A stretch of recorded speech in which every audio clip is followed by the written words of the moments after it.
গোয়েন্দা সংস্থার তথ্যের ভিত্তিতে গোপন সূত্রে খবর পাই যে এখানে কৃত্রিম সংকট তৈরি করা হচ্ছে। তো আমরা সেই সংকটের অ্যানালাইসিস করতে যে আমরা আসলাম, এসে আমরা প্রপার বাউচার পাই নাই, এবং দেখলাম যে পেট্রোল যে ওনারা বিক্রয় করতেছে বা মজুত করতেছে এটার প্রপার বা ডকুমেন্ট ওনারা আমাদের দেখাতে পারে নাই।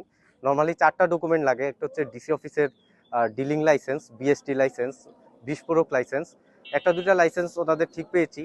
ফায়ার সার্ভিসের লাইসেন্সটা আপডেট পাওয়া যায় নাই, এছাড়া বিএসটি লাইসেন্স পাওয়া যায় নাই। তো এছাড়াও আমরা দেখছি যে এটা পেনাল কোডের 188 ধারা সরকারি কর্মকর্তা কর্তৃক যে জারিকৃত পরিপত্র লঙ্ঘন করা, 188 ধারা লঙ্ঘন করা হয়েছে। একই সাথে এটা ভোক্তা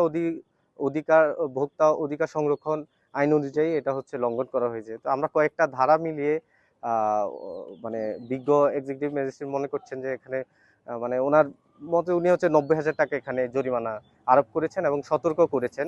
ওনাদেরকে বলা হয়েছে ওনাদের যে গ্যাপগুলো আছে সেগুলো যেন উনি অতি সত্বর এটা পূরণ করে ওনারা তারপর তেল বিক্রয় করবেন। বিস্ফোরক অনুমোদন ওনাদের রয়েছে, ডিজেলের রয়েছে, ওনাদের পেট্রোলের অনুমোদনটা আমরা পাইনি।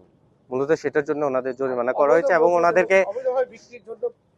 ওনাদেরকে অবৈধ বিক্রয়ের জন্য ওনাদেরকে 90,000 টাকা শাস্তি দণ্ড আরোপ করা হয়েছে এবং সতর্ক করা হয়েছে, যাতে করে ওনারা আগামী 7 দিনের মধ্যে ওনারা এটাকে মেনটেন করবেন।